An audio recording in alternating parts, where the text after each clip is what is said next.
Depending heavily on technology as a means of not only educating the masses on the global pandemic, but also a means of income, the Grenada Broadcasting Network was placed at an intersection where it was both at an advantage and disadvantage between balancing its duty to the country to keep it informed and its operations as a business. According to Janelle McDonald, supervisor at the Marketing and Sales Department, the pandemic created a bittersweet state of affairs for the company. Interestingly, it has placed us in a unique position. We saw many businesses closing as they dealt with the impacts of COVID-19 in Grenada and across the region, across the world, essentially.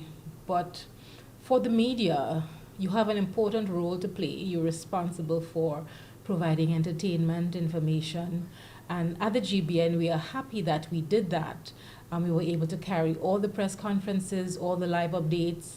We were able to stay abreast of everything that was happening and keep all our audiences on radio, on TV, and on social media informed, despite the fact that we were facing our own challenges.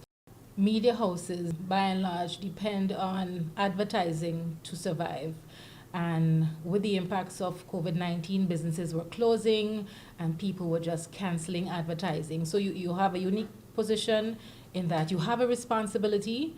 And like I said, we're happy that we were able to meet that responsibility, providing timely information to all our audiences on the various platforms while dealing with the impacts ourselves.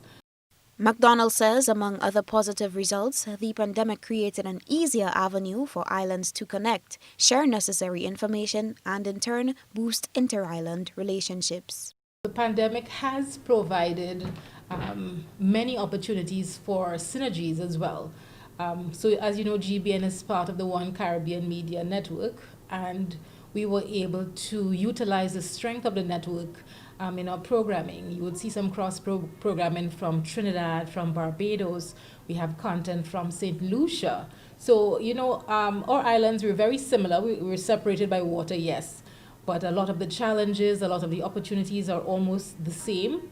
So we were hoping that Grenada can benefit from our neighbors. And at the GBN, we are happy we were able to provide that platform, which we utilize at a greater frequency due to COVID-19. The GBN used its platform to remedy the displacement of students from schools during the quarantine period.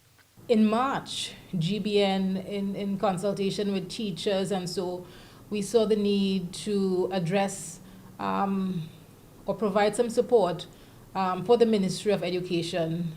When schools were out and teachers were challenged in reaching some of their students, the GBN created the homeschool program. It was well received. We got hundreds and thousands of calls and messages from the student population, so we know they were actively engaged. And that's one of the things we are very proud of here at the GBN, that we were able to reach them at a time when they weren't as au fait with the online platforms, as some of them probably are now. So we were happy to fill that void then. And that is part of our social responsibility. That was one of the initiatives that we successfully carried out. The effects of the pandemic continue to be felt, and more businesses are looking at ways to maximize their outputs under the new circumstances.